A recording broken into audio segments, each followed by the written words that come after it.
Chapter 1458. One last time Sunny waited for a moment, then slowly straightened and looked around.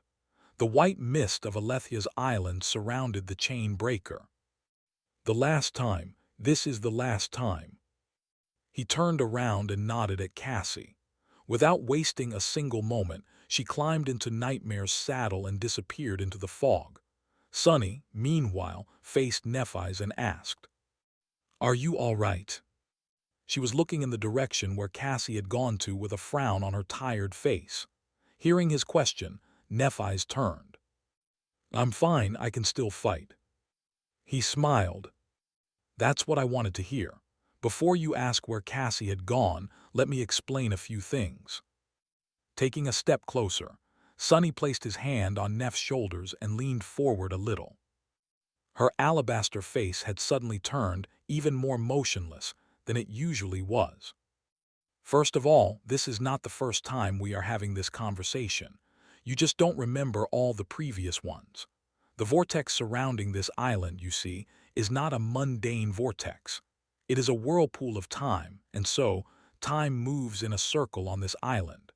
The same day repeats itself endlessly, and we have lived it dozens of times already." Neff's eyes widened slightly. A different person would have been stunned into silence by such a bizarre proclamation, but not her. Only a few moments later, she asked evenly, "How come you remember and I don't then?" Sunny pointed to her sword. "It's because of the sin of solace. It remembers, and so I've come to remember as well. After a while Cassie did too, which is both a blessing and a curse. Neff, believe it or not, we have severely underestimated how dreadful of a hell this island is. We've already died countless times, each death more terrible than the last. Cassie, you, me, each of us was killed over and over again." Nephi studied his face with a hint of indignation on her pale face. Before she could retort, though, Sunny grinned. "However, that is in the past. This time we have a plan, one that will allow us to break the loop, save Jet and Effie, and escape this hellish place once and for all. You just need to trust me, well, and fight like your life depends on it. Can you do that?" She remained silent for a moment, then nodded slowly. "Sure, but as you can tell, my essence is utterly exhausted. I'm not exactly in the best shape." He smiled. "That's all right. Don't worry, you still look beautiful." Seeing her face turn entirely motionless again, Sunny grinned and added, "Oh right, by the way, did I mention that Effie is pregnant?" Finally, Neff's stoic expression cracked. A moment later, her rattled voice resounded in the fog. What?" This time, they did not wait for Cassie and Jet before leaving the chain breaker. Mere minutes after the blind girl rode Nightmare into the mist, Sunny and Nephi's jumped down to the beach and set out east, in the direction of the Bone Orchard. As Sunny walked, a vague figure appeared from the fog, almost scaring him. The Sin of Solace looked bored. "You still haven't given up, how pitiful. Or, wait, did you really convince yourself that you would succeed this time? What a fool. You'll just die again, your friends will die again, it's hopeless. There is no escape." Not even sparing the wraith a glance, Sunny walked past it. The apparition laughed and shouted at his back. "Or better yet, you might actually destroy the loop, only to watch your friends die anyway. Forever this time. Wouldn't that be a perfect ending for this tired farce? What a bastard, go die in a ditch." Shaking his head, Sunny continued walking. With Saint moving in the vanguard and Fiend guarding the rear of their small formation, they made swift progress. As they walked, Sunny explained a lot of things to Nephi's. "And so, that is what we must achieve today." She remained silent for a while, thinking. Eventually, Nephi sighed. "I see." He had poured a lot of information on her, most of it utterly stunning. From the nature of Alethia's island to the truth about the divine realms, from the role that the Mad Prince had played in their journey to the true motives of the 6 plagues, it had to be a lot to take in. Sunny wasn't surprised that Neff was keeping quiet. What was she thinking about? After a few minutes spent in silence, Nephis finally looked at him and said, her voice even, "It must have been hard on you." Sunny raised an eyebrow, then smiled faintly. "Well, yes, it wasn't easy." Looking away, she lingered for a moment and said, "It must have been hard on me as well." Sunny's smile slowly disappeared. "It must have been, yeah." He knew it very well. No matter how torturous his deaths had been in the end, watching his companions die had been so much more painful. Nephis did not remember any of the previous revolutions, but that did not mean that she had not lived them. Every time Sunny had ventured into the mist and never returned, she would have learned of his deaths from the runes.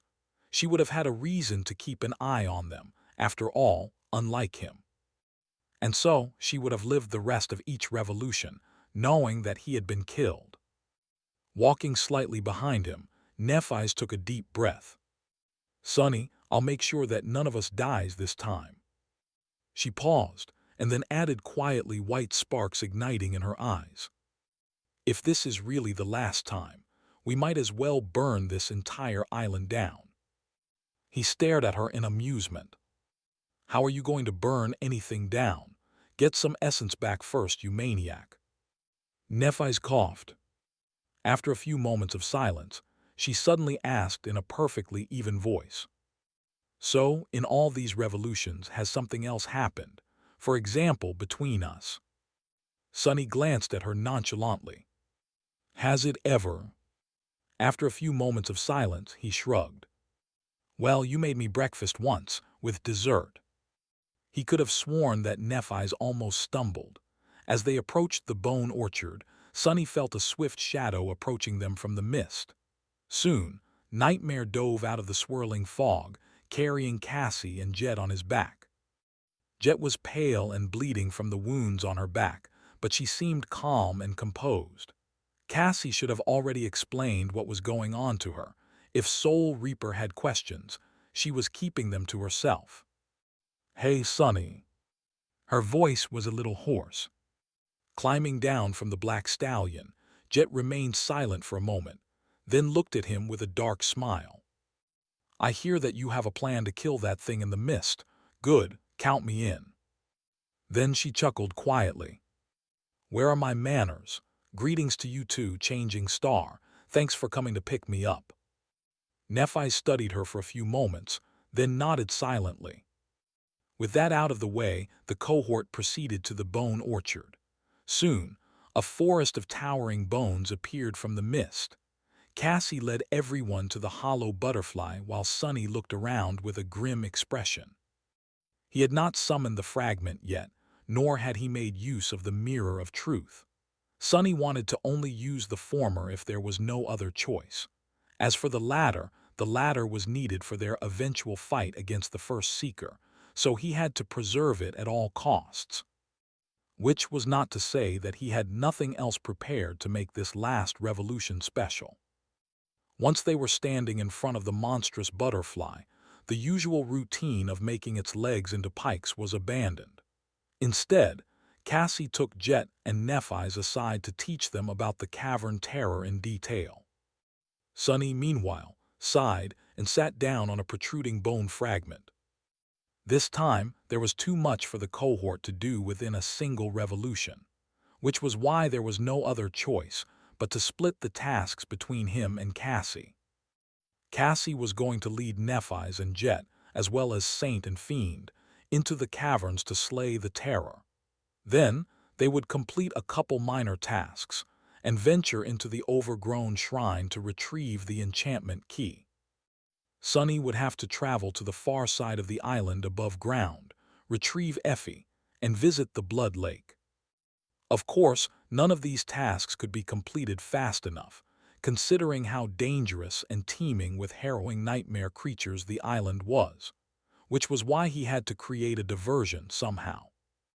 As he sat and looked at the hollow butterfly with a dark expression, Sunny summoned a flute made out of emerald bone and absent-mindedly brought it to his lips. Soon, a slow, sorrowful melody echoed in the mist. Cassie, who had been explaining the powers of the cavern terror to Nephi's and Jet, paused for a moment and turned slightly. Then, she placed the guiding light on the ground near him and continued the explanation. "I wonder what Kai is doing right now." Sonny sighed. Would his friend appreciate how much better at playing the flute he had become? Was he even alive still? Or was he long dead? Dead? Sonny felt the smooth texture of the bone singer with the tips of his fingers. He had received this memory quite a while ago in the depths of another nightmare. Back in the bloody arena of the Red Colosseum, he had gotten it for slaying a monstrous emerald skeleton. The Bone Singer had not received much use since. Apart from erecting the Dome of Silence a few times with the help of its silenced enchantment, Sonny mostly just played it for fun, slowly polishing his musical skill, what little of it he possessed. Nevertheless, it was a very important memory for him. The other of its enchantments, Sonorous, was the first enchantment he had ever copied after all, transplanting it to the silver bell first, then to the ordinary rock, which subsequently became the extraordinary rock. So, the Bone Singer represented a great milestone in his development as a sorcerer. The emerald flute possessed a third enchantment, though, one he had never used. Sepulture Song. That enchantment allowed the master of the Bone Singer to raise the dead, provided he actually knew how to play it. Here we go. Nephi's had already regained enough essence to use her dormant ability on Jet. Receiving a sliver of white flame from her, Sonny took a deep breath and sent a flood of essence into the emerald flute while his fingers danced across its surface. The melody he played suddenly grew vicious and angry. In the next moment, the bone orchard stirred. Sitting on a fragment of an ancient bone, Sonny played a bone flute. Cold sweat was rolling down his face. All around him, the towering remains of unspeakable horrors were moving and stirring, slowly coming back to life, or at least to some semblance of life. Jet was watching that chilling scene with a strange expression on her face. "I really, really hope it works." The Sepulture Song, enchantment could raise the dead, but Sonny had never found a use for it until now. Yes, it had taken him a long time to teach himself how to play the flute well enough to produce a coherent melody, but that was not the problem. Actually, he had been good enough to activate the enchantment for a while now. The problem was that once the dead were raised, they would not be under his command. On the contrary, the risen corpses would be murderous, wicked, and entirely beyond his control. The only way to control them was by playing another melody. And that melody, Sonny had not been able to master before becoming trapped within the loop. Even after experimenting with it on Alethia's island, he was not entirely confident that he would be able to enthrall the murderous corpses. There was nothing like a swarm of giant dead leviathans to make him feel motivated, though. If it doesn't work, I might just become one of these corpses myself. As his fingers started to tremble, Sonny continued to play an angry melody. The Sepulture Song was an active enchantment that consumed more essence depending on how great the number and power of the corpses stirred into a murderous rage by it was. An Ascended could wreak a lot of havoc with its help, but not nearly as much havoc as Sonny, an Ascended tyrant whose soul was augmented by Neph's flame, could. Influenced by the angry melody he was playing, most of the bone orchard was already in motion. Some of the giant skeletal remains were too severely damaged to assemble into the semblance of a whole creature, but there were plenty of dead abominations who could. Some of them had clearly been aquatic abominations in the past. Nevertheless, they slithered and crawled forward in the throes of bloodlust. Some of them seemed to have been able to walk on land. Those were moving much faster to kill something, as quickly and as cruelly as possible. Slowly, towering figures rose from the ground in a cacophony of groaning bones. The terrifying bloodlust and murderous rage emanated by them were almost palpable. Crab, crab, crab. Both of Sonny's hands were busy with the flute, and he obviously could not speak. Aloud, that was. Go now. Sending the mental message with the help of the Shroud of Dusk, Sonny glanced at the dark entrance to the caverns that had been revealed when the dead creature obscuring it moved closer to him. Sparing him one last glance, his companions rushed away and dove into the welcoming darkness. Nephi's lingered on the edge for a few moments, then gritted her teeth and jumped down. Saint and Fiend followed right behind her, leaving Sonny and Nightmare alone with the army of risen abominations. The towering corpses, meanwhile, were staggering toward them with a clear intent to rip the flute player and his steed apart. Now for the next part. Sonny slowly rose, or rather, was pushed off when the piece of bone he had been sitting on suddenly flew up. Somehow managing to keep the melody, he regained his balance and continued to play the bone singer while awkwardly jumping into the saddle. Judging that every skeleton he could have brought back to life had already risen, Sonny stopped for a moment and took a deep breath. Then, as Nightmare cautiously backed away, he started to play a different melody. If the previous one was fast and angry, then this one was calm and soothing. It was meant to bring the murderous corpses under his control. Sonny had succeeded in his experiments to play the second movement of the Sepulchre song a couple of times, on a way lesser scale, though, so he knew that he could do it. Any moment now. But despite the fact that he was trying his best to play the melody perfectly, the shambling bone giants were still approaching him, with a clear intent to rip him to shreds and bathe in his blood. That doesn't even make sense. I'm so much smaller than them. What are they going to be bathing in? It's more like I'll be smeared across the phalanx of one of these monstrosities. Even worse, the hollow butterfly which had been motionless before suddenly moved, as well. The bone singer did not really return the dead to life. It simply turned corpses into murderous bone golems, or flesh golems. The sinister memory paid no attention to the state of the corpse, which meant that it did not need the dead creature to have had a soul in order to animate it. The hollow butterfly was coming to a perverse semblance of life, too. As it did, the drain on Sonny's essence increased. Curses! It seemed that he was not going to put this army of dead monstrosities under his command. Well, that was fine, too. Sonny had accounted for such a possibility as well. After all, he did not really need the risen corpses to listen to him. He just needed them to create as much havoc as possible on Alethia's island, temporarily stealing the attention of all the nightmare creatures imprisoned on it. Now that the dead giants of the Bone Orchard had been brought back to life, they would remain so until Sonny's essence ran out, or until they were completely destroyed. There was plenty of time for them to clash with the prisoners of the island. That way, he would be able to reach Effie and travel to the Blood Lake much faster. Cassie and her team would be able to reach the overgrown shrine without meeting much danger, too. Plan B, then. Giving up on soothing the murderous corpses with a pleasant melody, Sonny lowered the bone singer and commanded Nightmare to run as fast as the black stallion could. A moment later, the two of them were already flying between the staggering skeletons, heading for the forest. An army of dead giants pursued. Even the hollow butterfly took to the sky, one flap of its mighty wings sending a hurricane gale across the Bone Orchard, or rather, the former Bone Orchard. Left without the great monster's care, its eggs were cracking and bursting open, the corpses of revolting maggots crawling out of them while burning with bloodlust. Great, go fight the harvester, you ugly bug. Gods, I hate butterflies.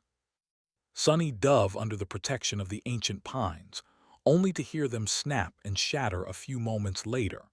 The dead leviathans he had risen might not have been as enormous as devouring beast, but they were giant and powerful enough to bulldoze through the misty forest. Now he only hoped that they would be sturdy and powerful enough to last a while against the harrowing prisoners of Alethia's island, and that his essence would last long enough. and that they would not catch up to him and Nightmare before getting distracted by some unfortunate abomination. Faster! Gritting his teeth, Sonny flew through the mist.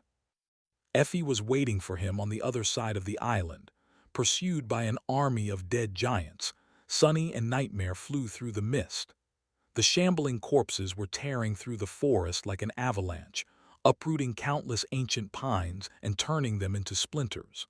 The thunderous clamor of it all spread far and wide, making it seem as if the entire island was falling apart. If that would not attract the attention of the nightmare creature hiding in the fog, Sonny did not know what would. Almost there, he was not just running blindly. Instead, Sonny was leading his skeletal followers along the southern edge of the island, aiming to pull them to Undying Slaughter's hunting grounds, or even further west. The map of the island was shimmering in his mind, with various nightmare creatures moving across it according to where they were supposed to be at the moment. It would be good to attract as many abominations as possible. The chain reaction of them, abandoning the usual routes and habits, was going to clear the northern part of the island, where all of the cohort's goals were, to a large degree. But Sonny was going to be happy as long as the harrowing Mist Wraith got implicated by the appearance of the undead stampede. These ancient skeletons he had risen were not truly alive, and thus possessed neither souls nor soul essence.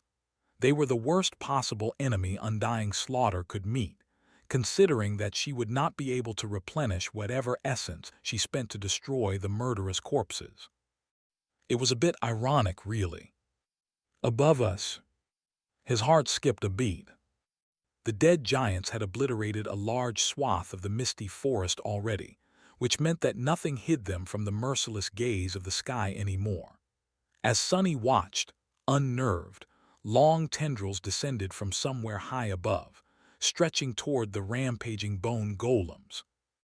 Before the harvester could catch them, however, a vast shadow suddenly passed over the mass of dead giants. A moment later, the corpse of the hollow butterfly ascended into the sky, disappearing in the direction where the tendrils had come from. Sonny grinned darkly. Godspeed. The creatures he had brought back to life were powerful, but of course, not nearly as powerful as when they had been alive. The corpse of the monstrous butterfly did not possess the terrifying might of the original great monster. That said, it did possess the supreme body of a great monster.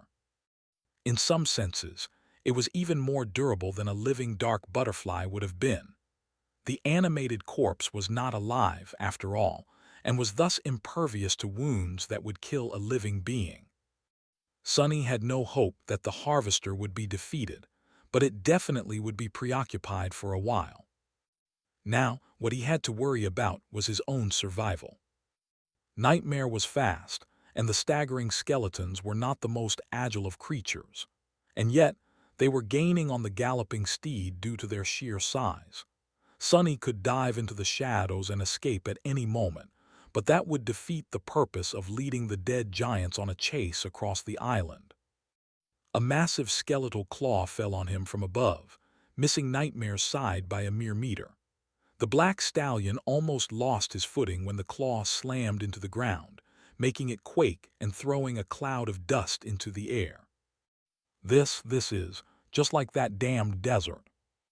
The risen corpses were nowhere near as powerful as the harrowing warriors of the Nightmare Desert, but it was all the same for Sonny. It did not matter if the thing that killed him was 3 times more powerful than him, or 300 times more powerful. He would end up dead either way. Nevertheless, he kept a cool head, tracked the movements of the dead giants with shadow sense to evade the sporadic blows, and kept an eye on the misty forest ahead. That was how Sonny managed to survive the dreadful pursuit. Not long after the hollow butterfly dove into the mist above to battle the harvester, he felt a subtle movement ahead and commanded Nightmare to dodge left.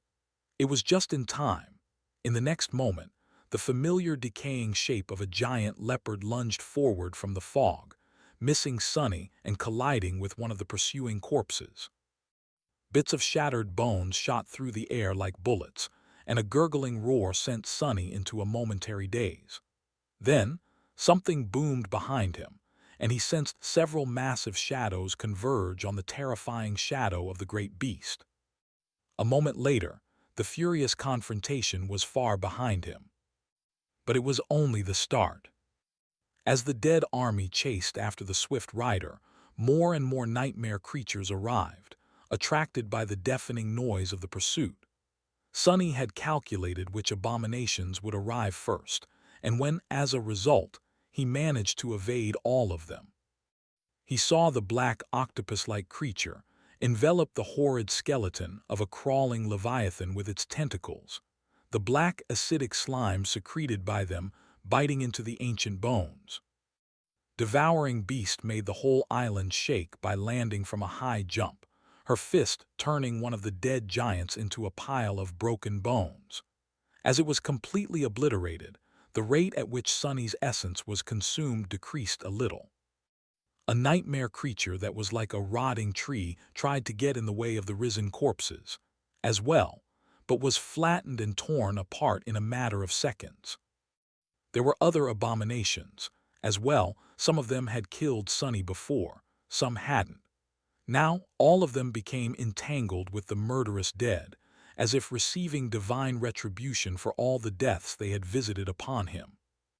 Undying slaughter was among them, as well. I'd say it's a success. By the time the abandoned port of Alethia's island appeared from the mist, Sonny was only followed by a few most persistent corpses. The rest had been left in the dust, fighting the various horrors of this cursed place. Throwing one last glance at the murderous dead giants, Sonny smiled and dissolved into the shadows. His job here was done. Now he had to rush to the other side of the island to find Effie. Really now? Gliding through the darkness, Sonny sighed. Was there a need for such a reaction? Surely my musical talent is not that terrible. Eventually, Sonny reached the far side of the island. Diving out of the shadows, he staggered a little and sighed. His reserves of essence were mostly empty. Luckily, the speed with which he was losing essence was not that great, by now, which meant that many of the risen corpses had already been destroyed by the prisoners of Alethia's island. His journey across the misty forest had been much more swift and uneventful than it would have been otherwise, though, so it was well worth it. Come dusk, his essence would be replenished. That said, he was going to have to be very careful after reaching the Blood Lake. Sonny shook his head and headed forward, with Nightmare following him in the shadows. His steps were fast and silent. He crested a tall hill and jumped over a rock outcropping, then raised a hand without ever slowing down. Catching a lightning-fast spear, Sonny grunted and slid back a few steps. Then, he walked over to Effie and nonchalantly put the spear into her hand. Here, you dropped this. The huntress stared at him in bewilderment. A doofus. He let out a mental sigh. Here we go again. Sonny patted her on the shoulder and smiled. Who else would it be? Yes, it's me. Before you ask, this is not the first time we're having this conversation. Actually, time moves in a circle on this island. He gave her a short explanation, going over the strange nature of Alethia's island and their plan. So, in conclusion, don't feel too disappointed. I promise I was utterly flabbergasted and thoroughly teased by you the first 10 times around. Nephis too. Anyway, Uncle Sonny is here now. You can relax. Sonny stared at her for a moment and then added stiffly. As for that guy, whatever his name is, not going to lie, I was going to give him a proper beating at first. But then I remembered that I already gave him a good slap once. Sonny watched over the nameless sleeper during the young soldier's first nightmare, and welcomed him back to the waking world with a slap, just like Jet had once welcomed him. He sighed dejectedly. Now that I think about it, maybe I slapped the poor guy too hard. Something has to have broken in his head for him to get with a gluttonous brute like you. So, the next time we meet, I'll probably only beat him a little. Effie smiled and supported her protruding belly with both hands. "Keep talking, Uncle Sonny, if you want something to break in your head, too." Sonny chuckled. In all honesty, he had no desire to get violent with the nameless father of Effie's child. He just said those things to distract her from the fact that her lover was, most likely, either dead or lost by now. But then again, the guy had devil's luck. If anyone could pull through the winter solstice in Antarctica, it would be him. Following a mental command, Nightmare rose from the shadows. At the same time, Sonny summoned the covetous coffer. In any case, there is no time to waste. The others should already be approaching the shrine I mentioned, so we must hurry to the lake. Effie glanced at the dark destrier with doubt. I'm not sure that I can ride your pony, Sonny." The red flames burning in Nightmare's terrifying eyes quivered. Sonny was pretty sure he had never seen his loyal terror with such a strange expression. "Ain't a pony." He swallowed an indignant retort and forced out a smile. "Who says you're going to ride my big, proud and powerful steed?" Taking a step to the side, he pointed to the big alloy chest standing on the ground between them. "Climb on, that's your ride for today." Effie studied the covetous coffer for a few moments, then awkwardly climbed on its lid. She flashed Sonny a grin. "Now, what was it about riding your big and—" Before she could finish, though countless alloy legs appeared from beneath the large chest, rising it above ground. Surprised, Effie let out a short yelp. Sonny grinned. "Meet the locomotive chiffonier, the smoothest ride on Alethia's island."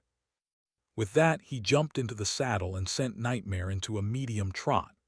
The alloy chest scurried to follow them, its countless legs rustling as they tore the moss.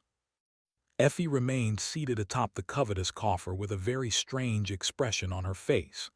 Nevertheless, she seemed rather comfortable, and the speed of their small party was not at all slow.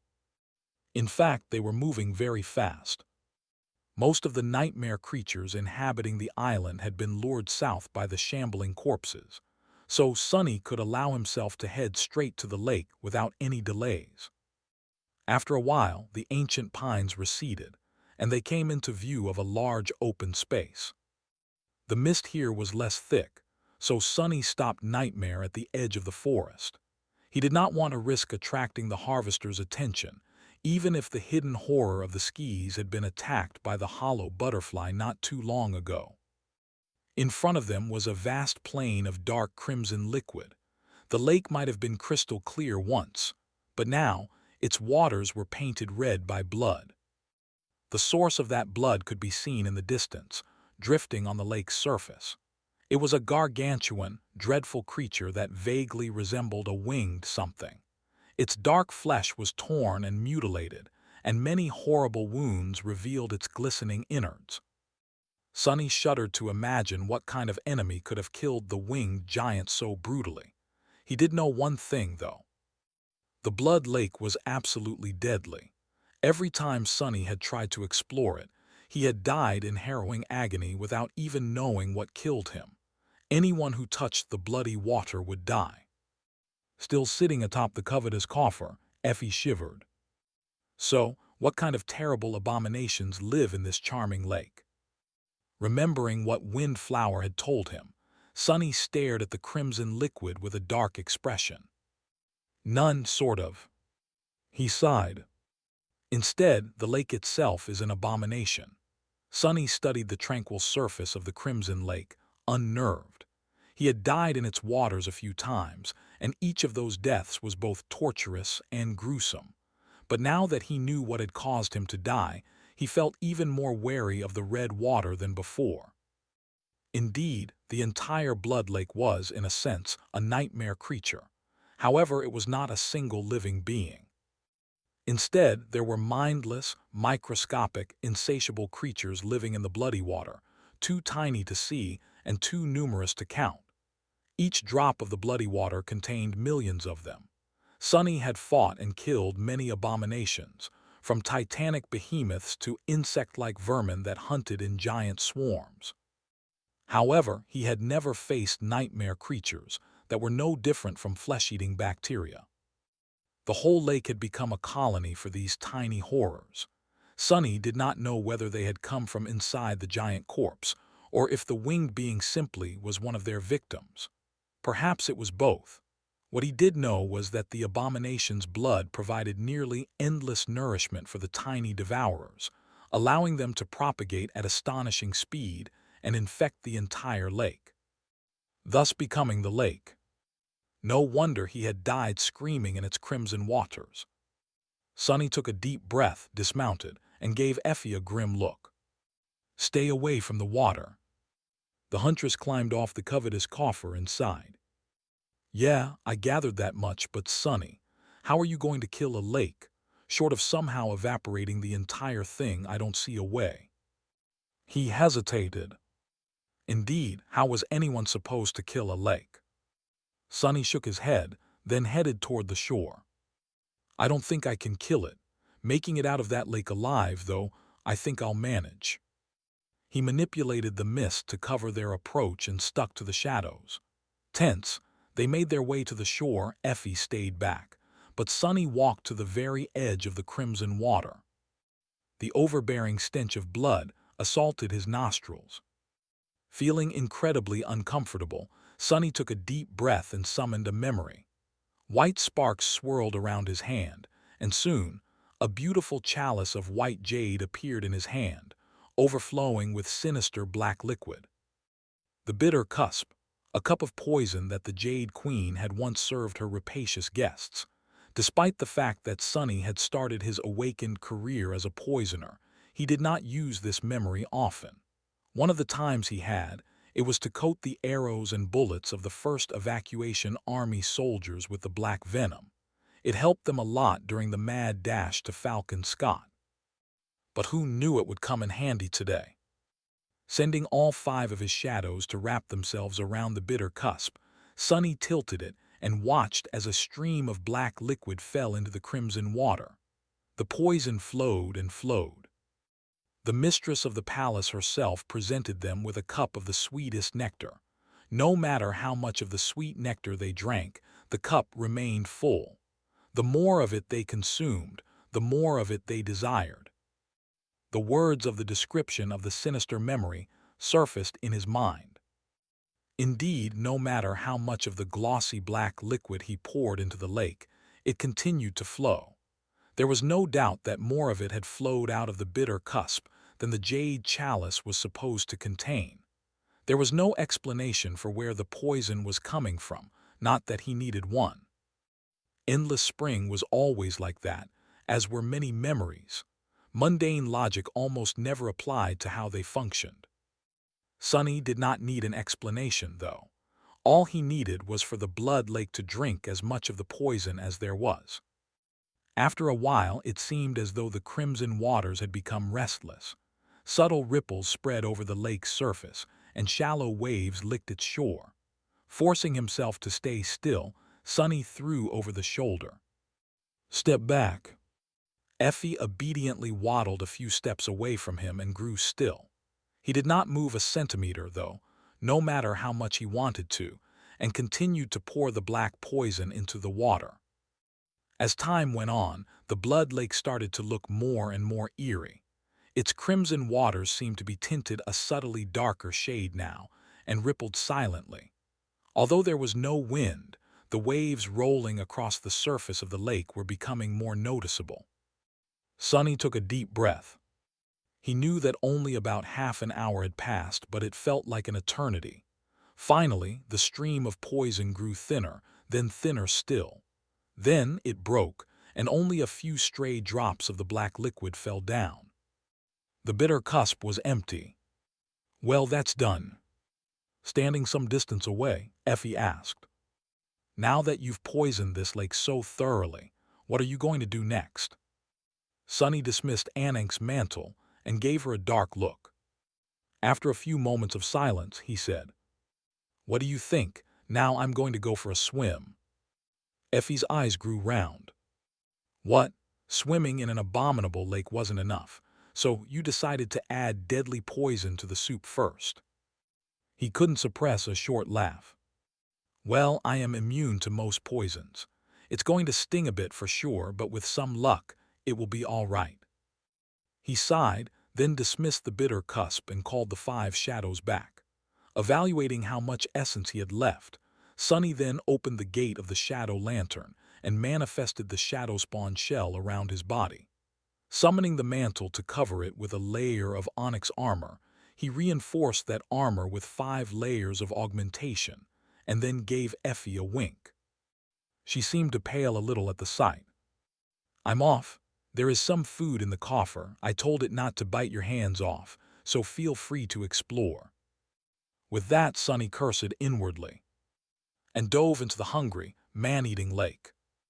Wrapped in the protective shell of shadows and the onyx carapace of the mantle, Sunny breathed with the help of the essence pearl and fell into the murky depths. He had swum away from the shore and then manipulated his weight to plunge down like a rock. The water pressing down on him was crimson and dark. It was also poisoned and teeming with myriads of invisible, gluttonous horrors. Ugh. He didn't like it at all. The poison of the bitter cusp had spread far by now and should have killed numerous microscopic creatures that permeated the bloody water. The rest should have been weakened as well. But was it enough to save him? Sunny was going to find out soon. I haven't received any fragments either. What a scam. His shadow shell was like a diving suit, with no gaps or seams that could allow the terrifying tiny creatures to reach his flesh. The mantle covering the shell was like a layer of armor, reinforced 5 times over by his shadows. In a sense, Sunny was like a miniature submarine. His task, accordingly, was to explore the bottom of the lake without being crushed and swallowed by its depths. However, he could already feel myriads of tiny teeth, or whatever it was that the invisible horrors had instead of teeth, gnawing at his black carapace. The mantle was holding, at least for now, but the shell was sustaining damage. It was as if its outer surface was slowly dissolving and being washed away by the crimson water. That's pretty bad. Feeling the lake starting to devour and digest his shell, Sunny felt cold horror wash over him. However, he managed to maintain his composure. In fact, the situation was better than he had expected. Sure, his improvised diving suit was being devoured, but at a much slower rate than usual. The poison of the bitter cusp was doing its job. As long as the mantle held and the exposed surface of the shadow shell was limited, he could repair it faster than the lake was destroying it. Even if his onyx armor started to crack and disintegrate, he would be able to keep up with the relentless attrition for a while. Summoning more shadows from the lantern, Sunny went about mending the dissolving form of the shadow spawn. At the same time, his feet touched the bottom of the lake. Pushing himself through the water, he walked forward. Surrounded by the crimson gloom and incalculable amount of abominable microscopic killers, he advanced deeper into the blood lake. Its bottom was strangely smooth and regular, hinting at its artificial origin. Well, the whole island was artificial, so Sunny should not have been surprised that this lake, too, had been created by Alethea of the Nine instead of appearing naturally. He was starting to feel nervous. Windflower had described what he had to find and what he needed to do, but she did not know the precise location of their goal. So, Sunny had to search for it himself. Depending on his luck, the search could take a relatively small amount of time, or last very long. The former was fine, but the latter meant certain death. He did not have a lot of essence left to maintain the shadow shell, after all. Damn it! The deeper into the lake Sunny walked, the harder it became to advance. The rock surface under his feet was still smooth, angled down at a shallow angle, but there were more and more obstacles in his path. These obstacles were the remains of numerous nightmare creatures. Sunny had thought that the Bone Orchard was the only monster graveyard on the island, but he was wrong. It seemed that the Blood Lake was the place that Alethea had used to dispose of the carcasses of most abominations she slayed. He couldn't help but notice that the towering remains he had to either climb over or walk around had all belonged to nightmare creatures that were not made of flesh and bone. Instead, these had been abominations whose monstrous bodies had been composed of steel, stone, clay, glass, and all kinds of different materials. What a treasury! Sensing his shell starting to crumble faster and faster, vivid signs of corrosion appearing on the onyx plates of the mantle, Sonny tried to distract himself from fear by thinking how great it would have been to feed all these dead nightmare creatures to fiend. Sadly, the gluttonous shadow had no chance of surviving the crimson depths of the blood lake. Even if his armor was in no way inferior to Sonny's mantle, Fiend was a living being. The invisible killers living in the red water would have instantly infiltrated his body and devoured it from the inside out. If these are the corpses that are too tough for the lake to digest, then just how many dead abominations have been erased by it entirely? Had this harrowing place been created by Alethea of the Nine to dispose of trash? The thought seemed darkly funny. More reason not to die here. The shadow-spawned shell was falling apart. By now, the speed of its destruction was only barely slower than the speed with which Sonny was repairing it. The mantle was on the verge of crumbling as well. When it did, the shell would start to dissolve much faster. In the end, Sonny would be devoured by the lake. Where the hell is it? Where is it? He forced his way through the crimson murk, trying not to panic. The bottom of the lake was almost flat now, showing that he was close to its center. That was the place where what he sought was most likely located. Sonny was almost ready to drown in despair when he finally saw it. In front of him, something rose above the rock surface of the lake's bottom. It was a large circle of dark steel, a dozen meters in diameter. There were no runes engraved into the ancient metal, and there was nothing laying on its surface. Finally, Sonny laboriously made his way to the steel circle hidden at the bottom of the lake and stopped near it. The metal ring was raised above the surface of the rock by about half a meter. It was hard to see any details in the crimson darkness, so Sonny simply felt its shape with shadow sense. He hesitated for a few moments, then summoned the Sin of Solace. There was a thin, almost invisible seam between the outer metal ring and the steel circle encompassed by it. Sonny cautiously inserted the jade giant into that seam and remained motionless for a second or two, gathering his courage. Then he called the shadows back from the surface of the mantle and wrapped them around his body.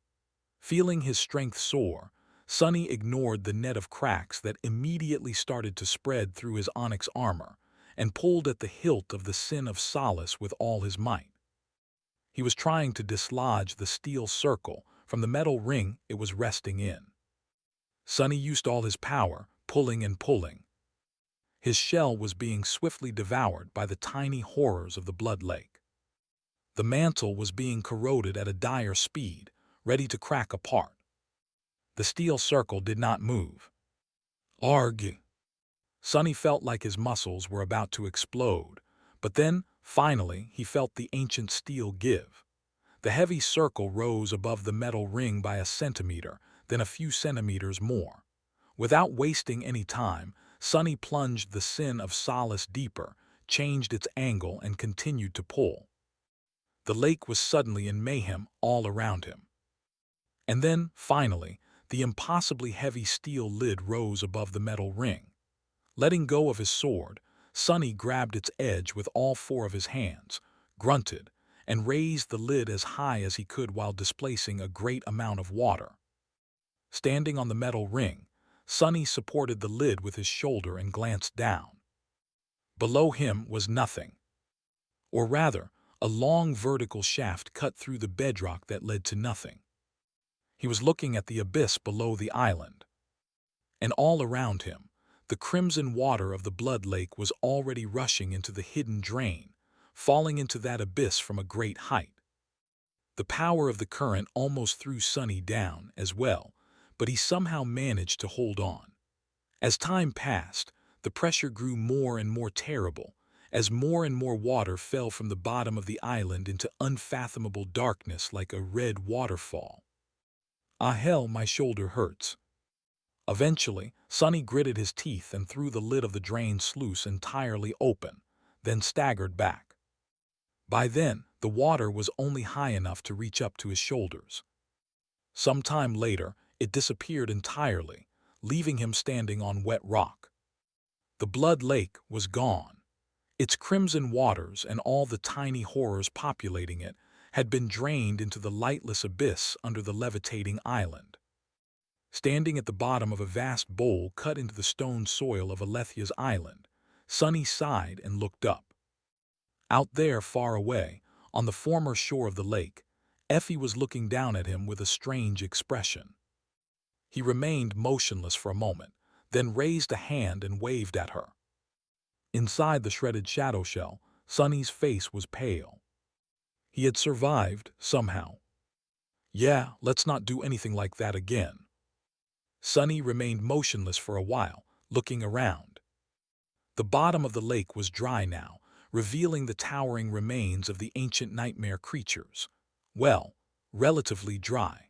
Although most of the water had been drained into the dark abyss, large puddles of it still remained here and there.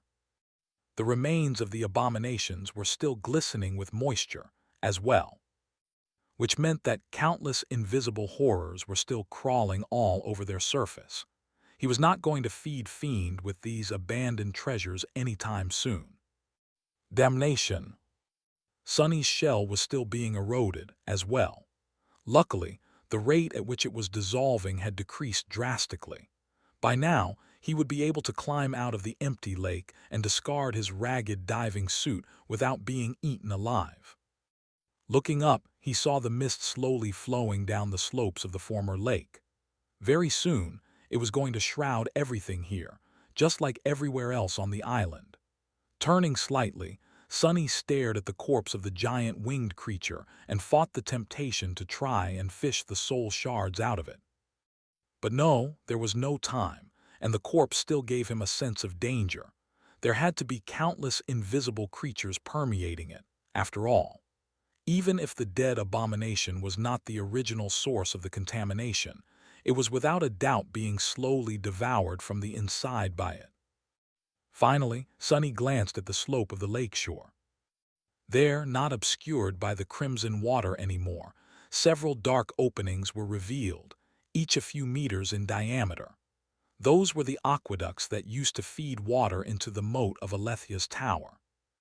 Now that the lake had been drained, the moat would soon run dry, as well, dealing the first blow to the system of enchantments maintaining the time loop, which meant that Sonny's mission here was accomplished. He hesitated for a few moments, then threw one last glance at the darkness hiding beneath the island. Struggling against the sudden sense of vertigo, Sonny walked to where the lid of the sluice gate was laying on the wet stone, gathered his strength, and threw it back in place with a grunt. The massive steel circle fell back into the metal ring with a loud ringing sound, obscuring the lightless abyss. Immediately, Sonny felt a little calmer. I should hurry up. His essence was running dry, and there was still some time left until dusk. He dashed to the shore, mentally reviewing his performance. In retrospect, he could have saved himself some trouble by exploring the bottom of the lake as a shadow first, then returning to the shore, safely forming the shadow shell away from the deadly crimson water, and using Shadow Step to return to the gate. But he had not known if there were unknown dangers hiding in the lake. Provided the information he had possessed at the time, his strategy might not have been optimal, but it had been the safest. I succeeded, didn't I? Climbing onto the shore, Sonny dismissed the mantle, and then used Shadow Step to escape from inside the damaged Shadow Spawn shell. The towering figure of the four-armed fiend remained standing in the mist like a hollow statue. Appearing a safe distance away, near Effie, Sonny shivered and summoned his clothes back. Finally, he allowed the shadow shell to dissolve into nothingness. The huntress gave him a long look. So you just flushed the entire lake? Sonny smiled weakly. I guess you can say that. Then he looked at the sea of mist one last time and turned away. In any case, our job here is done. Next, we need to rendezvous with Nephi's, Cassie, and Jet. Climbing into Nightmare's saddle, he hid his expression and sighed quietly. Diving into the blood lake had been dangerous, but what Cassie had to do in the overgrown shrine was much more dangerous by far. I hope they are all right. Alethia's island was strangely peaceful. Most of the nightmare creatures had left their usual haunts, attracted by the havoc that the dead army had wreaked on the southern shore. Of course, the risen corpses had all been destroyed by now, and the dreadful abominations were on their way back north. Nevertheless, Sunny and Effie had a narrow window of time to slip to the rendezvous point without meeting any obstacles. Eventually, they reached the maw of the wide chasm that had given Sunny so much trouble in the past.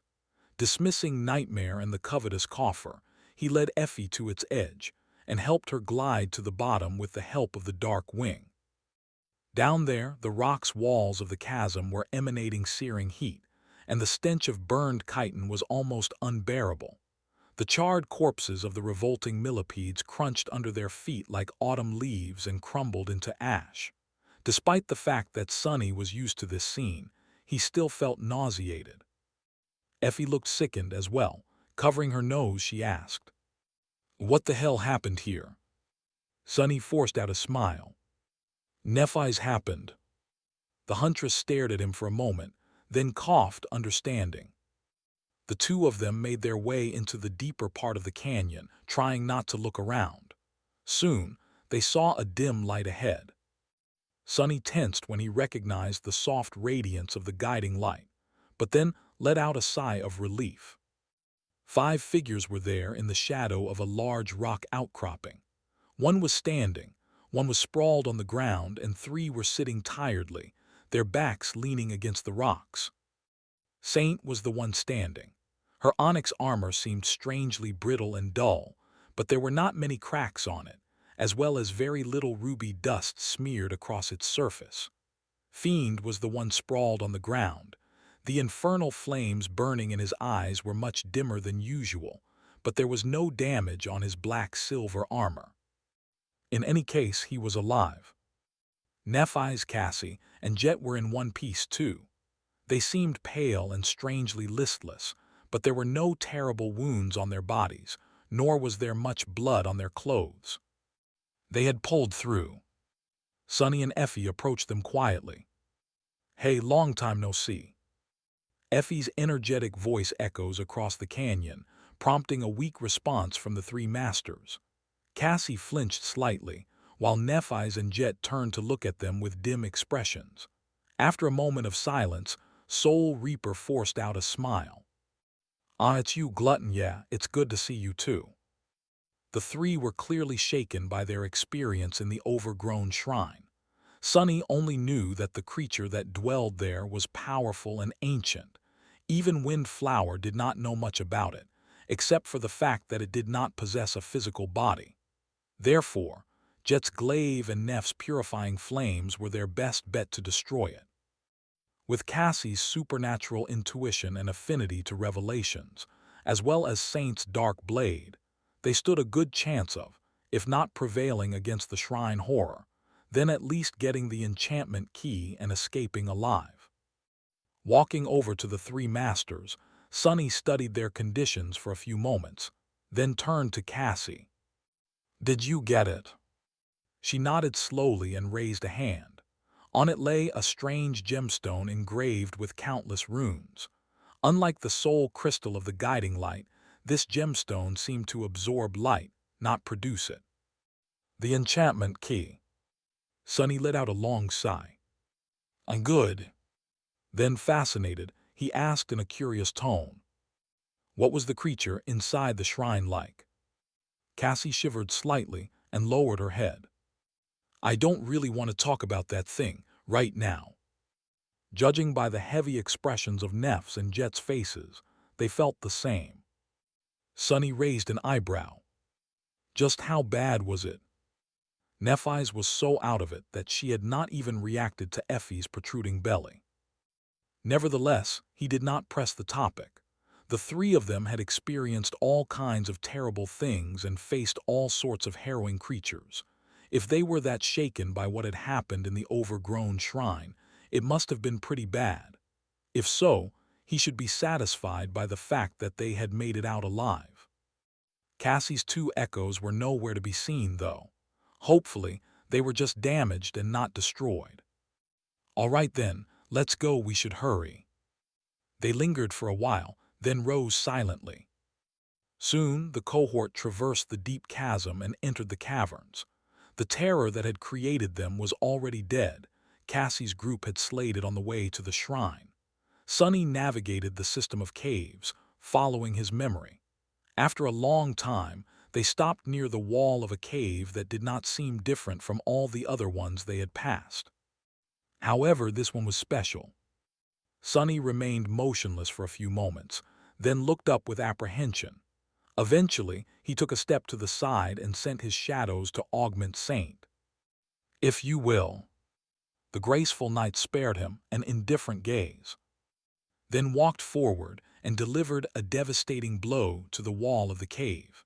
A net of cracks spread from the point where her gauntlet had struck the weathered rock. Saint did not stop there, though. Without wasting any time, she bombarded the wall of the cave with crushing blows, each sending a thunderous boom traveling through the caverns. Sonny covered his ears and winced. By his side, the other members of the cohort did the same. Only Fiend just stood there and stared, dim flames burning in his eyes. Eventually, the wall collapsed, revealing an empty space beyond. White mist streamed into the cave through the opening, as well as a few thin streams of water. Sonny gently pulled Nephis away from them. "Follow me." The open space beyond the broken cave wall was the chasm of the tower's moat. Now that the water was gone, it was empty.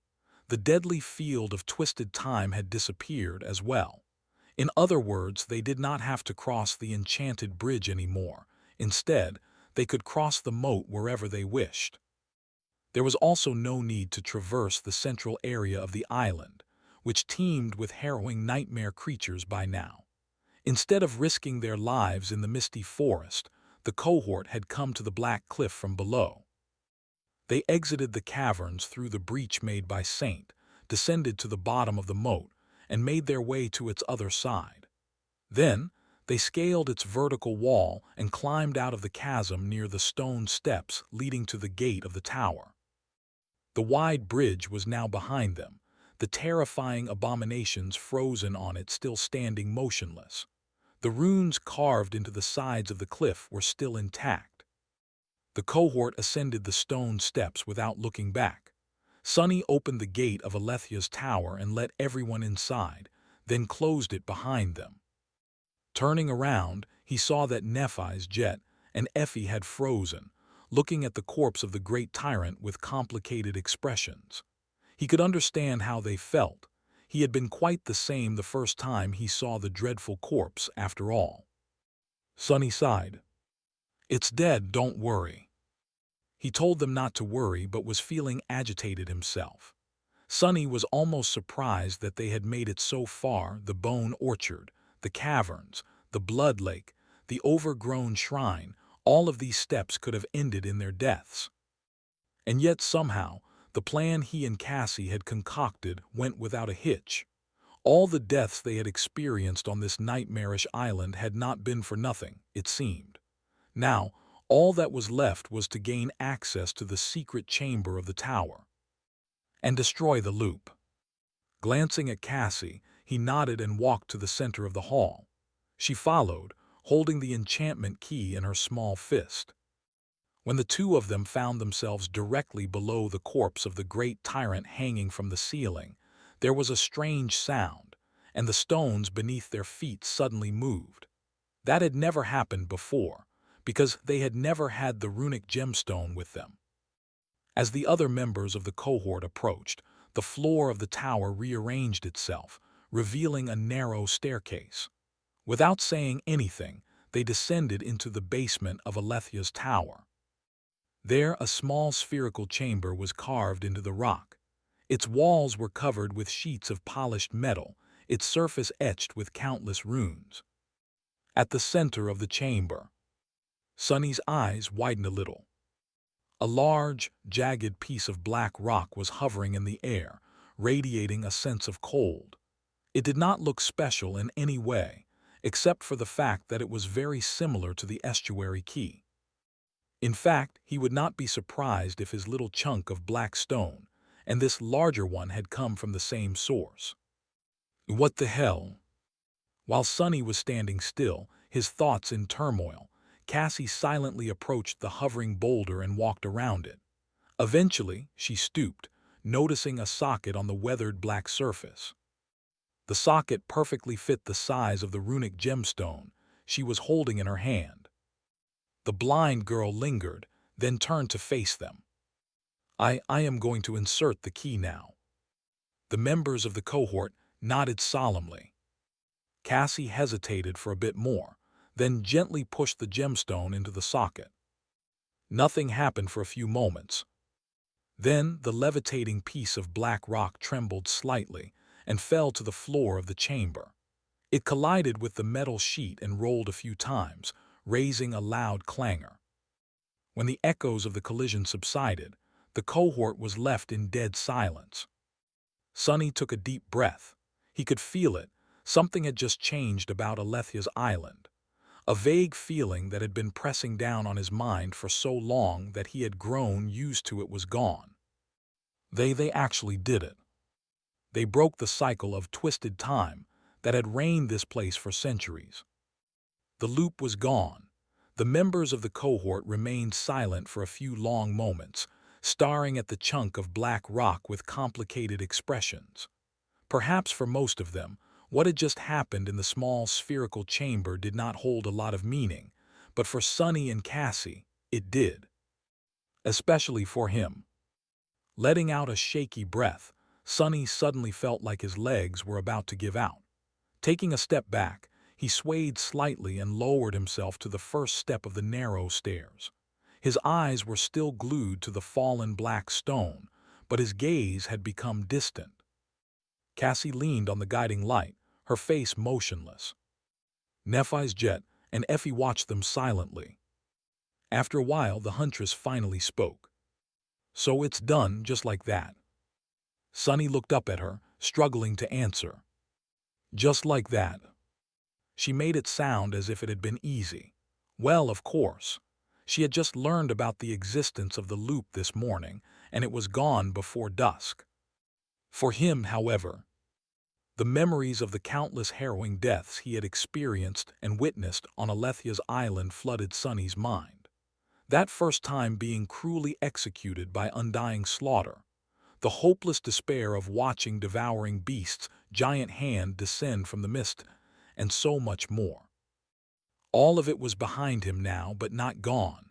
Sunny wished he could have forgotten all this torment, like he had forgotten most of the nightmares about the Kingdom of Hope, but he couldn't. These memories were going to haunt him forever. They can stand in line and wait their turn.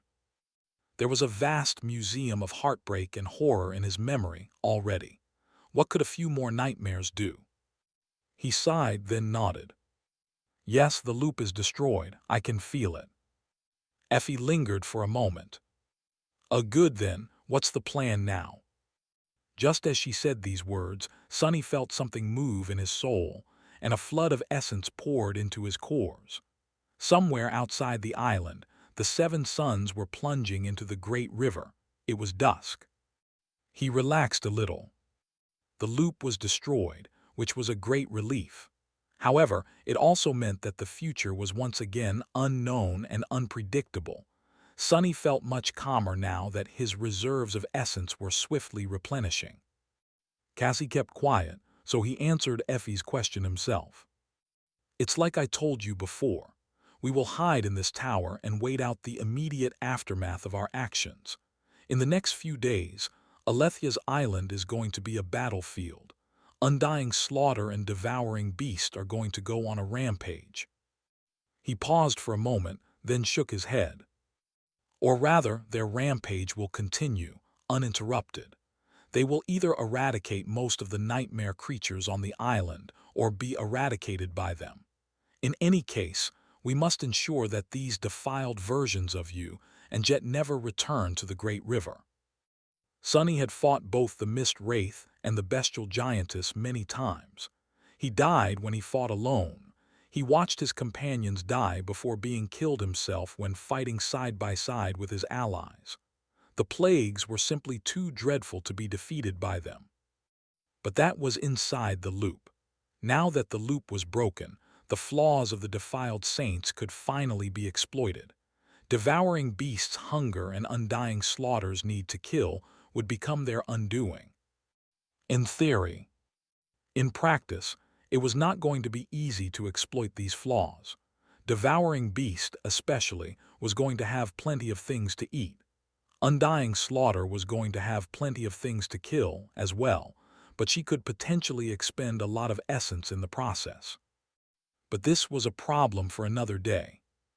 For now, Sunny wanted to rest. When was the last time he slept? He couldn't even remember, which was not a good sign. A tired mind makes mistakes. He had no doubt he had made many mistakes already. Luckily, none of them had been serious enough to doom them, for now. Cassie had to be just as exhausted. All in all, the two of them had done remarkably well, considering the situation. Sunny took a deep breath, then stood up and looked around the spherical chamber one last time. For now, let's return to the first floor of the tower. We'll be spending the next few days, maybe even weeks there. We should clean it up if nothing else. They made their way above ground, where blood, rubble, and ghastly remains of the great tyrant's minions littered the floor. The tyrant itself was still hanging from the broken ceiling. The terrible wounds dealt to it by the Serpent King in the distant past still as fresh as if they had been delivered a few hours ago. Effie stared at the terrible corpse with apprehension. What is that thing, though? Sunny glanced at her, then forced out a smile. What else? That's your food for the foreseeable future. The huntress visibly paled. Wait, you're not serious, are you? He shrugged helplessly. Why wouldn't I be serious? Weren't you jealous that Nephi's and I feasted on the meat of a great monster? Well, here's an actual great tyrant. No need to thank me. Effie was so stunned that she actually stammered. But wait, when was I ever jealous? Jet patted her on the shoulder and grinned. Bon appetit. With that, the five of them went about cleaning the first floor of Alethia's tower. Sunny positioned several of his shadows to keep watch, knowing that this place was not as safe as it had been before. It was still impossible to cross the bridge, but the twisted currents of time that had been protecting the moat were gone now. In theory, any nightmare creature could reach the tower with some effort. Getting inside was an entirely different matter, but it was better to be safe than sorry. They cleared the rubble, incinerated the remains of the tyrant's minions, and washed the blood off the stone floor. The interior of Alethia's tower had not become cozy or comforting after that, but it was already better than many places the members of the cohort had camped at in the past. Jet and Effie, who had not spent a night on solid ground since entering the nightmare, were especially appreciative of this stone shelter. For once, things were looking up for the cohort. It was already deep into the night by the time the hall was clean enough for them to make camp in one of its less damaged corners. Everyone was bone-tired and ready to topple over. Sunny and Cassie had been suffering in the loop for a long time, while for Effie and Jet, this terrible day had come straight after surviving the evisceration of their tribe and being chased by the drowned for an entire week. Nephi's, meanwhile, was mentally and physically drained because of how much she had used her aspect today. Sunny left his companions in the corner of the hall designated as their camp and walked over to the corpse of the great tyrant.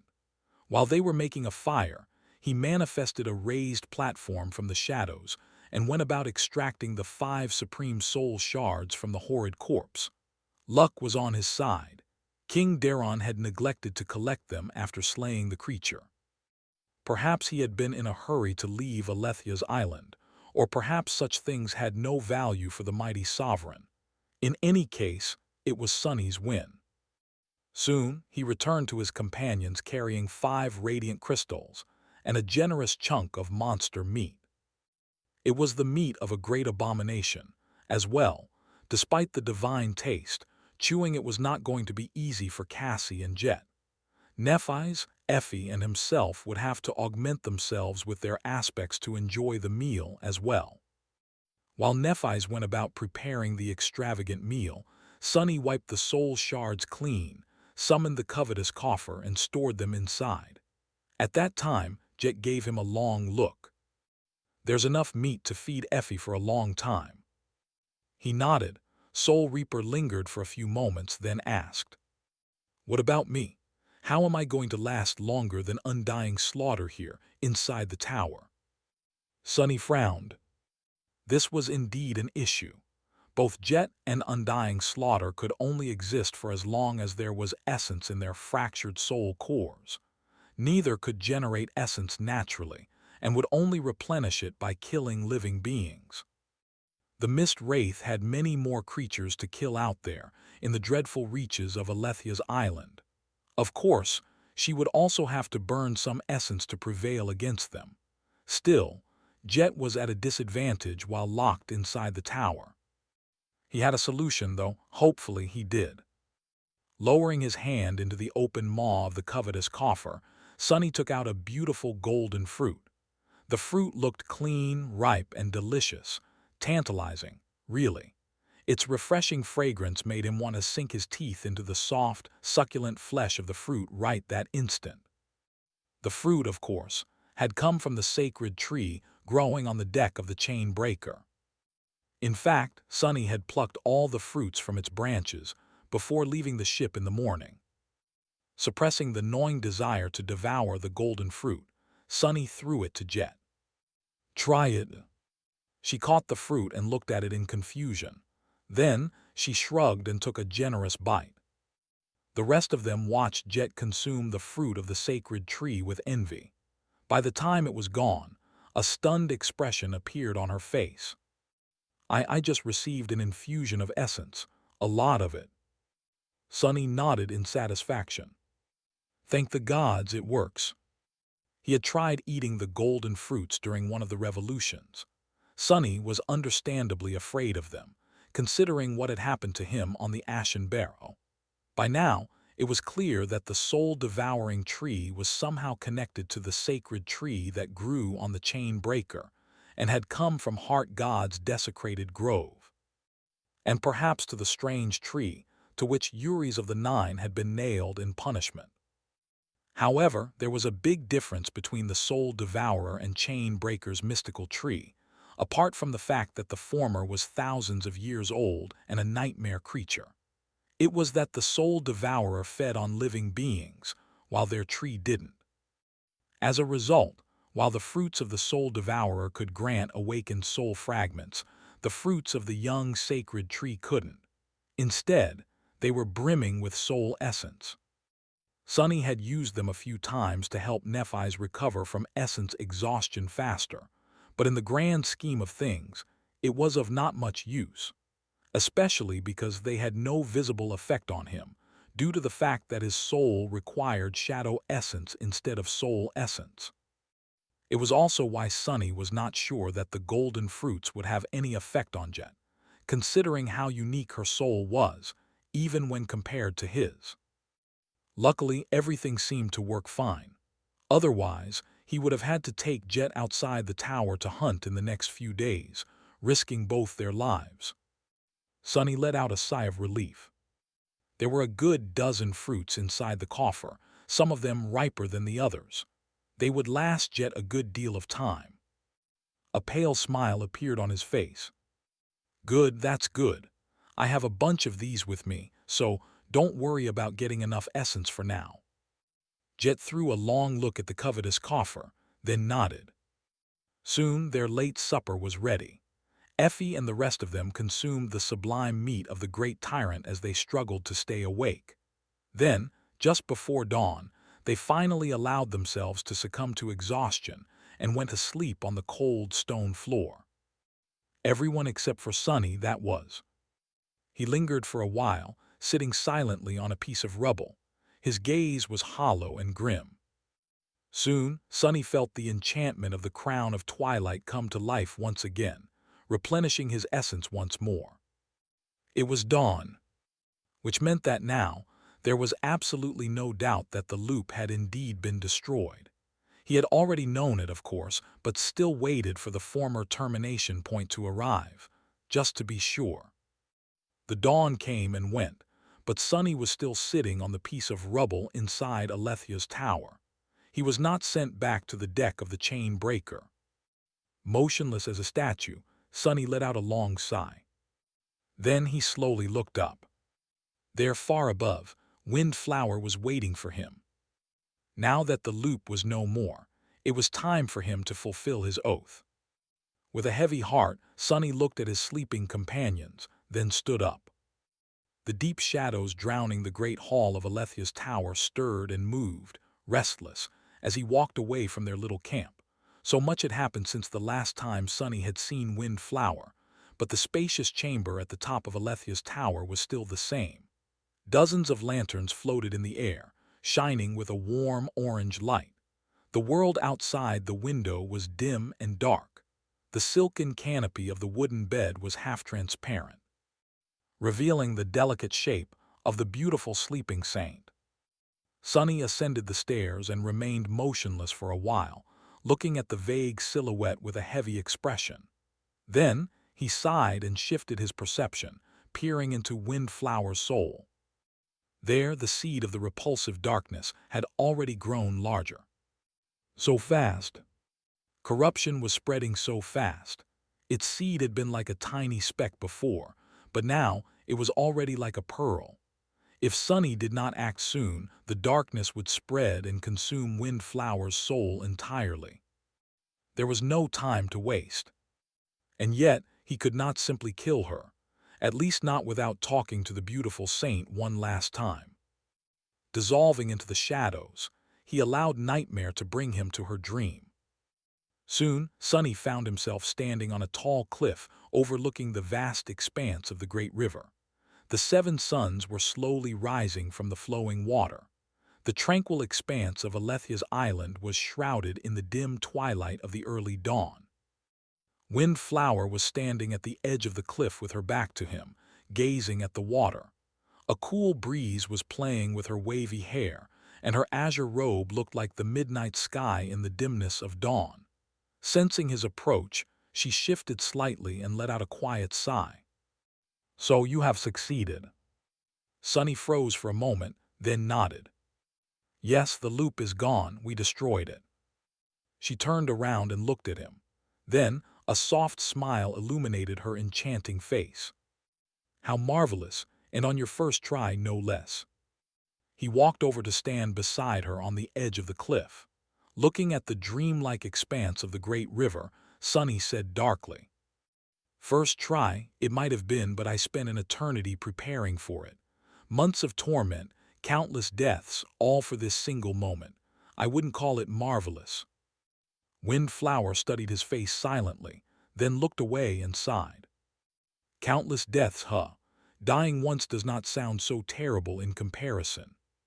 She paused before asking, "You haven't forgotten what you swore to do, have you?" Sonny gritted his teeth. "I remember." The beautiful saint fell quiet. A few moments passed before she spoke again, her voice losing some of its usual lightness. "After it's done, burn my body. I don't want anything to sprout from my corpse and walk around wearing my skin. Find a strong flame to burn it." Sonny had no response, so he simply nodded. Windflower took a deep breath, then took a step back from the edge and laughed. "Don't be so serious, Sunless. I lived a long life, far too long, really. Gods, I am older than my grandmother was when she passed away, by a few centuries at least. Ah, these old bones of mine have had enough." Shaking her head, she walked to the edge of the forest and put her hand on the trunk of an ancient pine. Are you going to visit Twilight before sailing for Verge? Following her into the forest, Sunny nodded again. We are planning to, yes. The last 2 members of my cohort are there. We hope to find something else to help us in Twilight as well. Windflower lingered for a few moments. Good, that crown you wear will be of help if the city still stands. It is another enchantment key, in a sense. The defensive array that was meant to protect the city will recognize you as its ruler. You'll have to reach my father's throne to take control, though. Sunny looked at her back and asked grimly. The defensive array. She shrugged. It was a grand enchantment that my father and our best sorcerers created. They had to have improved it a lot after I was gone, so I'm not sure what the exact effect of the array is now. It should be similar to what Alethea had done. You saw the black stone in the hidden chamber of the tower, yes? He frowned. Oh, yes. Windflower smiled. That stone is very special. There were only a few of them found by the river people. These fragments are said to have absorbed the essence of time, and so the rumor is that they come from the estuary. The defensive array of Twilight is built upon a fragment of the estuary too. Sunny shivered, not knowing if it was wise to deal directly with anything that had come from the estuary. Wasn't that where the defilement had come from? Then he frowned, thinking about the estuary key that rested peacefully within his soul. It looked very similar to the black stone of Alethea's tower. Where had the mad prince procured a piece of the estuary? Had the vile madman actually been to that harrowing place? The 2 of them entered a small clearing. Green moss covered the ground there, with shallow puddles of water glowing softly in the gentle light of dawn. Windflower slowed her steps and hesitated for a few moments, then crouched and outstretched her hand. In front of her, a beautiful azure flower was growing from a shallow pond. Its lotus-like petals glistened with drops of dew, and its subtle fragrance was pure and intoxicating. She touched its stalk gently, then broke the blossom off and stood up. Turning around, the charming saint smiled and presented the lotus flower to Sunny. Here, take it. He hesitated for a moment, then accepted the azure blossom and looked at it in confusion. They were in a dream, so he could not take anything with him back to Alethea's tower. What is it for? Windflower laughed. Just something to remember me by. What, has no one ever given you flowers, Sunless? Sunny silently shook his head, prompting her to smile. Well then, I'll be the first. That way you definitely won't forget. With that, Windflower looked at him, with bright sparks dancing in her eyes. Then, however, the smile slowly disappeared from her lips. The beautiful saint sighed. You should go now. I don't think I can hold on for much longer. Sunny held the azure blossom, staring at her silently. Windflower looked away and lingered for a while. Then she said quietly, If by chance you ever meet the real me out there in the dream realm, tell her that I did my best. Tell her that we all did. He lowered his head and nodded slowly. I promise. It was a heavy promise to make. Of course, the original Windflower had almost certainly been dead for countless years. And yet, by promising to pass along this message in case she was somehow still alive, Sunny was also promising to return to the dream realm. Which meant that he was promising to conquer this nightmare as well. Windflower smiled, then turned away and looked up at the rays of sunshine falling through the crowns of the ancient pines. Farewell, Sunless. Go, you don't have much time left. What else was there to say?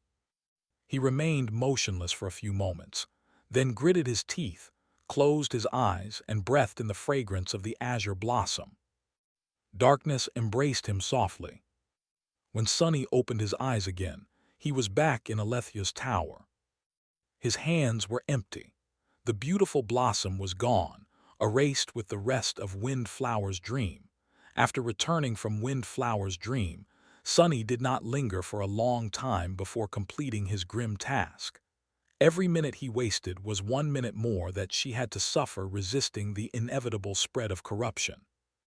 And so, with a heavy heart, he delivered the fatal strike to the beautiful saint, as swift and merciful as he could make it. Then, Sunny used the divine flames of the cruel sight to ignite her body and stepped back, watching as fire spread across the wooden bed and devoured the silk canopy. The floating lanterns that had illuminated the chamber dissolved into a rain of white sparks, drowning it in darkness. Standing at the edge between the darkness and the stark glow of the burial pyre, Sunny sighed and sat down on the stone floor. He watched the fire dance in silence, his expression bleak. It was then that the spell finally whispered into his ear. "You have slain a transcendent human, wind flower of the twilight sea. Your shadow grows stronger." It paused for a moment and then added, "You have received a memory." Sunny looked down, not even reacting to the last proclamation. Ah! He had not known Windflower for long. In fact, they had only spoken twice. And yet, a deep and heavy sorrow weighed on his heart. Wasn't her fate just too bitter, unfair, and sad? To be the last remnant of a destroyed world, and outlive everything that you ever knew or loved. He hated it. But at the same time, perhaps to her, death was a solace. Closing his eyes, Sunny felt the heat of the blazing flame and remained motionless for a while. Eventually, he whispered, "Your nightmare is over." It was, but at the same time it was not. This nightmare would not be over until Sunny fulfilled his promise and ended it. As a dark grimace contorted his face, he gritted his teeth and dove into the soul sea.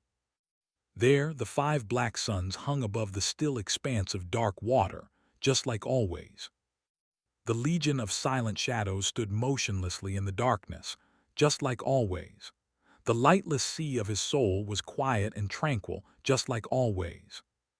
Sunny lingered for a moment, then walked along the rows of motionless shadows, past the lumbering shape of the Mountain King, past the formless shadow of the loathsome thieving bird's spawn, past the gargantuan figure of the fallen Titan Goliath. And so many more, nightmare creatures and humans alike. Eventually, he stopped near the shadow of a tall and imposing man with sharp, fierce features, who wore an archaic robe that seemed both simple and regal. He was Daron of the Twilight Sea, the Serpent King. The shadow of Windflower was standing near him, as beautiful as she had been in the dream, but now motionless and lifeless, just like the rest of the shadows. The father and daughter were reunited in the tranquil darkness of Sunny's soul. Sunny thought that seeing them together would soothe his heart, perhaps, but it did not. He still felt bitter and despondent. Not wishing to look any more, he turned away and gritted his teeth. Curse it all. Curse the demons and the gods, curse their damned war, and curse the nightmare spell that devoured the few realms that had been left intact in its wake. Curse Weaver, the demon of fate, firstborn of the unknown. Shaking his head, he took a few breaths and then summoned the runes. There was a new string of them at the end of the list of his memories. Concentrating, Sunny read its description. Memory Dream Flower. Memory Rank Transcendent. Memory Tier I. He paused for a moment, then summoned the memory down. Soon, a beautiful azure flower appeared in the darkness in front of him, its petals still covered by dew. It was exactly the same as it had been when presented to him in the dream. Sunny sighed. So the gift Windflower had given him was not a simple memento. He should have known. Feeling a pulse of sharp pain in his heart, he turned back to the runes and read. Memory Description. The dreams and hopes of Windflower of the Twilight Sea are contained within this blossom. It was a farewell gift to her killer, lost from light. Memory Enchantment, Given Promise. Enchantment Description. Crush my hopes, crush my dreams, crush my nightmares. The description was short, poignant, and senseless. Sunny stared at the runes for a long while, his face motionless. Then he dismissed them and looked at the beautiful azure flower that hovered in the silent darkness in front of him. He had no idea what the purpose of this memory was, nor did he know how Windflower had ensured that he would receive it from the spell. If there was one thing he knew, however, it was that this gift embodied her last will. It was the embodiment of her most precious, most ardent desire. With a sigh, Sunny reached forward, grasped the lotus flower in his hand, and crushed it. The azure petals broke and dissolved into blinding light, illuminating the vast darkness of his soul. The pure light reflected in the still waters, drowning in them. Sunny suddenly felt that something was wrong. What? Before he could finish the thought, the spell suddenly whispered into his ear, its voice insidious and quiet. Your memory has been destroyed. Your shadow grows stronger. And then he felt a flood of shadow fragments entered his soul, containing enough of them to drown it. His eyes widened. Wait. Thrown off balance by the sudden influx of shadow fragments, he couldn't even summon the runes. All he knew was that there were much more fragments pouring into his soul than killing a transcendent human could have given him. There were more of them than even a normal awakened would have received, let alone someone like Sunny. Most soul fragments were lost when one awakened killed another, after all. Although the killer received a fair share, most of it was wasted. But not now. It was as if Windflower's entire soul had been contained within the azure flower, and was now being used as fuel to empower his own. Wait, at this rate. Sunny hurriedly dove out of the soul sea and opened his eyes, staring at the blazing pyre in front of him. The fire was still burning, the body of the beautiful saint turned to ash. Taking a panicked breath, Sunny jumped away. It was then that he felt it. The familiar sensation of his soul, shuddering in harrowing pain. At the same time, the spell whispered again. Your shadow is overflowing with power. Your shadow is taking shape. Sunny let out a muffled groan and fell to his knees.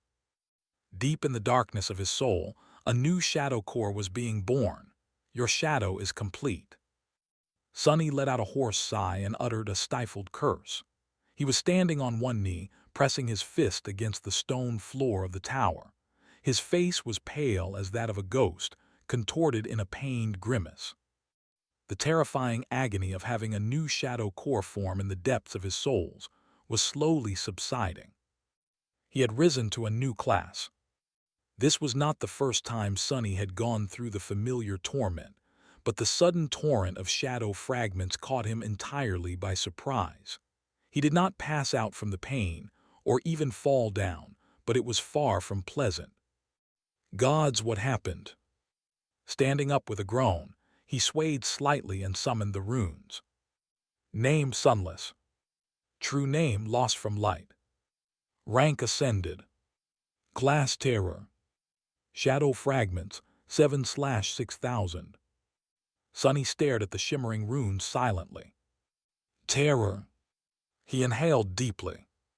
It took him a few moments to come to terms with what he was looking at. There was no denying it. Indeed, Sunny was a terror now. A creature of dreadful power, second only to the calamitous titans. The elation of having become stronger, much stronger, and just when he desperately needed strength as well, was mixed with pain and confusion. How? Sunny raised his head and looked at the charred remains of Windflower's deathbed. The wooden frame was gone, replaced by a scattering of embers. The stones were covered by soot. The beautiful saint herself had become ash, erased from existence by his blade and the furious conflagration of divine flames. A dull ache grasped his heart. Her gift, the dream flower, had not been a natural memory. That Sunny was sure of. He did not know how Windflower could have influenced the spell to make sure that he received it, but she had. The gift she had given him in the dream had become reality, containing the very essence of her transcendent soul. But still, Sunny was unique among the awakened because of his status as a shadow. Unlike most of his peers, he absorbed shadow fragments directly from those who died by his blade, as opposed to receiving them from soul shards. While there were some advantages to this situation, there were also drawbacks. For one, killing creatures weaker than him was all but useless to Sunny. He also did not receive a portion of the soul fragments his enemy had accumulated when killing other awakened. That portion could be as little as 0 if the murdered awakened was inexperienced, or surpass 100 soul fragments if they had fully saturated their core. Of course, the difference in ranks also played a role. Sunny assumed that Windflower's transcendent soul core had long been fully saturated. Therefore, if a master like him killed the beautiful saint, they would have received twice the amount, at least 200 soul fragments. However, he had received more, much more. The last time Sunny had checked, he was still more than 2,000 shadow fragments away from becoming a terror. So, he had not just received a portion of Windflower's power. He had received all of it, with not a single drop wasted, and then a few hundred fragments on top of it. She had put all of herself into the dream flower. She had turned her entire soul into a parting gift, so that he could inherit as much power from her as possible. She must have even sacrificed whatever memories still remained in her soul's sea after the bitter defeat in Verge, just so that Sunny could become a terror before facing undying slaughter and devouring beast in battle. How had Windflower been able to create the beautiful memory? How had she known so much about him and his aspect? Sunny had no answers. Perhaps the Mad Prince had told her. He stared at the smoldering embers of the incinerated bed for a few moments and sighed. After a few moments of silence, Sunny whispered, "Thank you." Lowering his head, he remained still for a while and then glanced at his shadows. There were 6 of them now, all staring back at him silently. Gloomy, happy, creepy, haughty, naughty, and the new guy. The 6th shadow was just like the other 5, but also different. At first glance, it seemed the least eccentric of them. The new guy appeared rather normal and laid-back, friendly, even. But for whatever reason, Sunny felt a cold chill run down his spine at the sight of it. There was something eerie about the new shadow. It was as if its outward normalcy was hiding something, a deep, dark ocean of utter, unhinged, unbridled madness. The friendly demeanor was just a thin, fragile veil obscuring the demented depths of its dire and dangerous lunacy. Sunny let out a long sigh. You are absolutely crazy, aren't you?" The crazy shadow scratched the back of its head, twitched, shrugged, and laughed maniacally. Then, it abruptly returned to being normal and friendly. Only its fingers continued to tremble slightly, as if it was barely holding itself back from exploding into a storm of murderous frenzy. Sunny closed his eyes for a moment. Well, makes sense, really. Did it only seem that way? Or was the crazy shadow standing a little closer to him than it had a moment ago? He shook his head. "Great, back to your posts then. Keep observing the forest, and Gloomy. Show the new guy the ropes." He was certain that the happy, haughty, and naughty shadows would not be able to handle their unhinged younger sibling.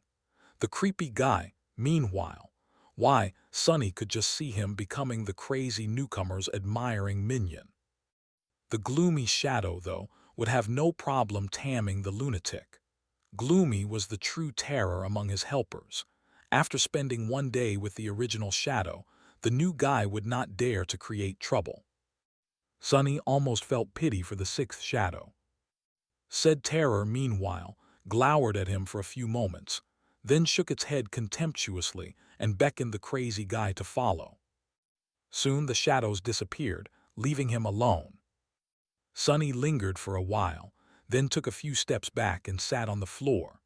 Leaning his back against the wall, he looked at the smoldering embers with a hollow expression.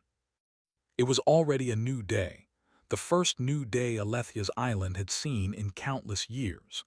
Somewhere outside the walls of the tall tower, the dreadful prisoners of the island were busy slaughtering each other.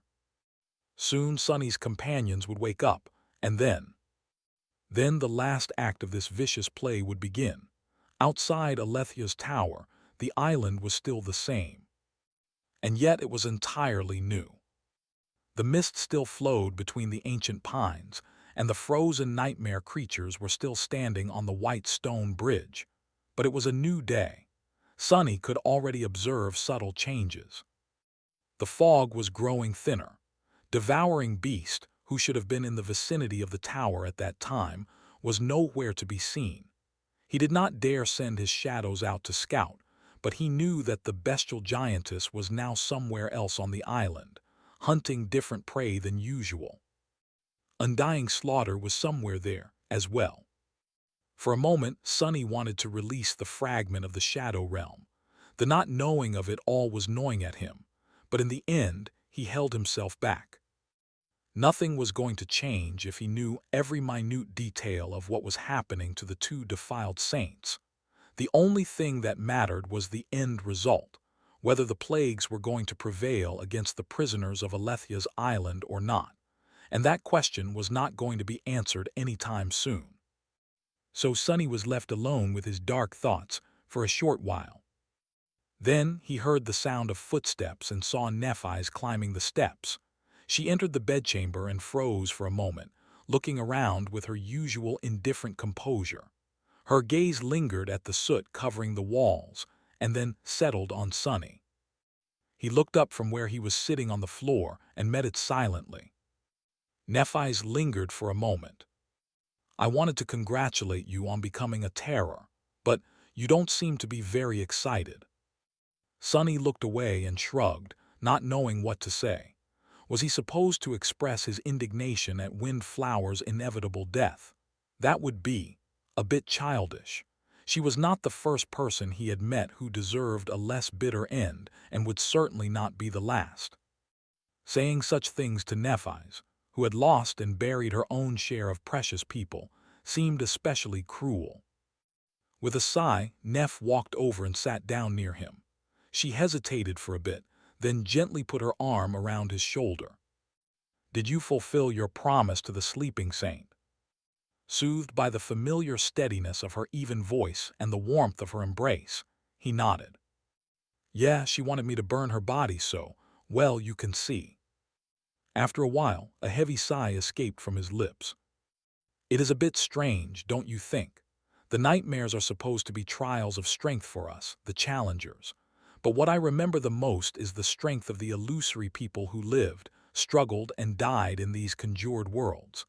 Noctis, Anank, Windflower somehow, the passion with which they lived seems much more real than even ours." Nephi's remained silent for a few moments, then said slowly, "I don't think it's strange at all. I remember those whom I met in the nightmares as well."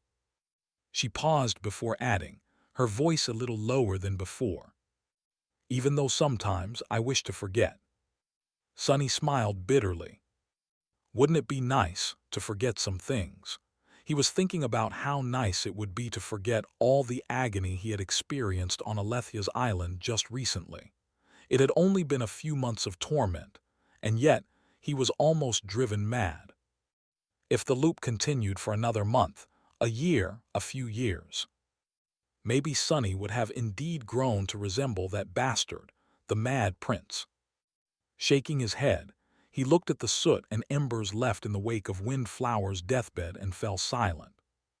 After a while, leaning slightly on Nephi's, Sunny asked, "You once told me something, that people like us are born to destroy things, not save them. Do you really believe that?" She did not answer immediately. Eventually, though, Nephi's nodded. "Yes, maybe. You and I, Sunny, we were born in a time of war, disaster, and ruin. In a world that is being killed by a flood of invaders. Such a world doesn't need saviors and builders. Their time will come after killers and destroyers like us do our part. If we don't, there will be no world to save, and no homes to rebuild." A pale smile appeared on her beautiful face. "So yes, I believe it, but I also believe that it's not something bad. It's a blessing, in fact." Sunny remained silent. What a dire blessing it was. Well, what else had he expected to hear? She was the star of ruin, after all. The last daughter of the immortal Flame clan, the inheritor of the fire. He sighed. I promised Windflower to conquer this nightmare, you know. A dark grin appeared on his face. That's the second time I promised to conquer it. Nephi stood up and looked at him, then smiled from the corner of her mouth. Well then, we'd better really conquer it. You wouldn't want to become a liar, would you? Sunny chuckled and rose as well, the memory of her warmth still lingering on his skin. Of course not. I'm the most honest person in the world after all, 2 worlds even. With that, they left the scorched bedchamber and descended to the first floor of Alethia's tower, where the rest of the cohort was preparing for the coming day. Cassie had gone to study the runes in the basement. Effie was busy roasting the great tyrant's meat on coals.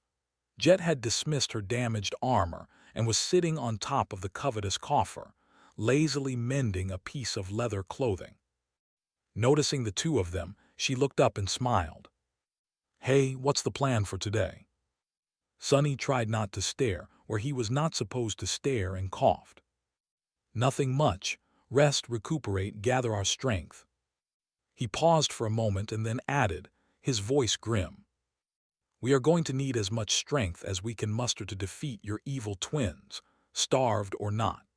Thanks for watching. Please subscribe and like the video and comment down if anything wrong in the story, and if have any suggestion to a new novel or want next part of any series, comment down. Our target is to get 1K subscriber. There will be surprise for all of you. Stay tuned.